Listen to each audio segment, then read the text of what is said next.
Շուտով մոտենում է Սուրբ Զատիկի տոնը, որը քրիստոնյաներիս համար առանձնահատուկ օր է։ Առաջարկում եմ այդ տոնին ընդառաջ միասին պատրաստենք ամենամատչելի եւ հասանելի բաղադրիչներով ամենաշքեղ ուտեստը։ Պատրաստում ենք սևանիսիկ ձկով ռուլետ։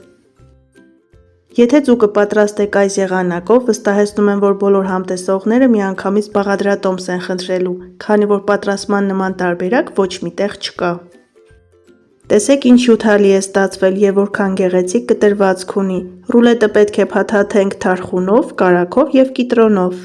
Առանց փշերի շատ համեղ ձուկ է ստացվել, որը կարելի է դնել լավաշի վրա մի փոքր կիտրոնի հյութ ցողել եւ վայելել, անմահական է։ Միասին շատ հեշտ տարբերակով կհեռացնենք նաեւ ձկան փշերը, որը շատերի համար դժվարություն է ներկայացնում։ Պատրաստման համար մեզ անհրաժեշտ է 3 մեծ կամ 4 միջին չափի ձուկ, թարխուն, առանց որի դժվար է պատկերացնել ձուկը, կիտրոն, կարագ եւ համեմունքներ։ Պարտադիր վերցնում ենք թարմ սիկ, որքան ձուկը թարմ է, այնքան արդյունքը գոհացնող է։ Բարեկամներ, եթե նոր եք միացել հայկական խոհանոց ալիքին, խնդրում եմ բաժանորդագրվեք եւ սեղմեք զանգակ կոճակը։ Հայկական խոհանոց ալիքում կգտնեք շատ համեղ եւ հետաքրքիր բաղադրատոմսեր։ Հեռացնում ենք ձկան գլուխը, պոչը եւ լողակները։ Հեշտ լինելու համար կարող եք աշխատել մկրատով։ Մեջքի լողակները հեռացնելիս մեծ կտրվածք ենք անում, քանի որ այստեղ փշերը շատ են։ Պետք է այնպես պատրաստենք, որ ձկան ռուլետի մեջ անգամ մեկ փուշ չլինի։ Իսկ հիմա մեկ հնարքով եւ կախարդանքով ամբողջ փշերը կհեռացնենք։ Շրջում ենք ձուկը ինչպես ցույց է տրված տեսանյութի մեջ եւ խոհանոցային մուրճի օգնությամբ ծեծում ենք։ Այս եղանակով փուշը շատ հեշտությամբ առանձնանում է մսից։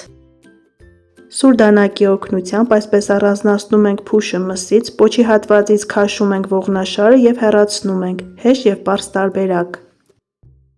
Բարեկամներ, իմ ալիքում կարող եք գտնել ձկան պատրաստման մի շարք համեղ բաղադրատոմսեր, ձկան խորոված, խաշլամա, կոտլետներ, ինչպես նաեւ ձուկը լավաշով։ Բոլոր բաղադրատոմսերի հղումները կթողնեմ նկարագրությունների բաժնում։ Ընդամենը մի քանի րոպե եւ ստանում ենք ձկան ֆիլե։ Բարեկամներ, Զատիկի տոնական սեղանի համար նման ձուկ պատրաստելու համար շատ գումար հարկավոր չէ, մոտ 1000 դրամ, մատչելի, բայց անչափ համեղ։ Նույն եղանակով փշերից առանձնացնում ենք նաև մնացած ձուկը։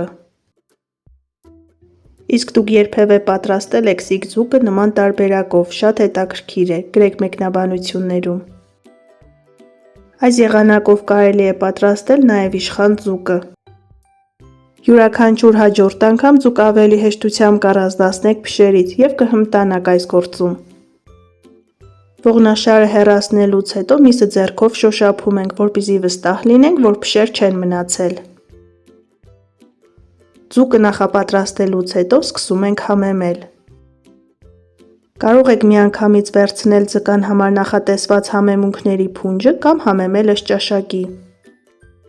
Ես օգտագործում եմ աղ, կարմիր քաղցր եւ սև պղպեղ։ Ձուկը երկու կողմից համեմելու անհրաժեշտություն չկա, քանի որ պետք է փաթաթենք ռուլետ, այդպես շատ լավ համեմունքները տարածվում են։ Համեմունքները ձեռքով տարածում ենք եւ շրջում ենք մսակտորները։ Ծայրերը իրար վրա ենք դնում եւ մուրճով մի փոքր հարվածում ենք, որպեսզի ստանանք մեկ ամբողջական կտոր։ Ավելացնում ենք միայն թարխունի տերևները, ցողունային հատվածները չենք օգտագործում։ Կաշվի հատվածը պետք է ընկնի ռուլետի մեջ, որպեսզի այն դրսից կարմրի եւ ունենա խորժելի տեսք։ Փափկություն, նրբություն հաղորդելու համար ավելացնում ենք կարագի կտորներ, ցողում ենք կես կիտրոնի հյութով եւ ծայրից, ձեռքի մեկ շարժումով շատ հեշտությամբ փաթաթում ենք։ Կարող եք օգտագործել յուղաթուղթ կամ ջեռոցի համար նախատեսված պոլիէթիլենային տոպրակ։ Փաթաթելուց հետո դնում ենք սառնարան, թողնում ենք առնվազն 2 ժամ, որպեսզի համերը լավ տարածվեն։ Առանց տոպրակը հեռացնելու եփում ենք 180 աշճան տաքացված ջեռոցում մոտ 30 րոպե։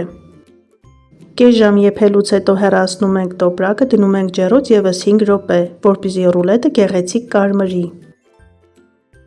Ինչպես տեսնում եք, ամենապարզ հասանելի բաղադրիչներով կարելի է ստանալ շքեղ արդյունք, կարևորը թե ինչ տարբերակով եք պատրաստում։ Ձևավորում ենք կիտրոնով, թարխունով եւ մատուցում ենք, բարյախորժակ։ Այսօր էլ սիգձուկը պատրաստելու նման տարբերվող եւ հետաքրքիր բաղադրատոմս։ Դուք էլ փորձեք պատրաստել այս տարբերակով, սնվեք առողջ եւ եղեք օրհնված։ Ցտեսություն, կհանդիպենք հաջորդ տեսանյութերում։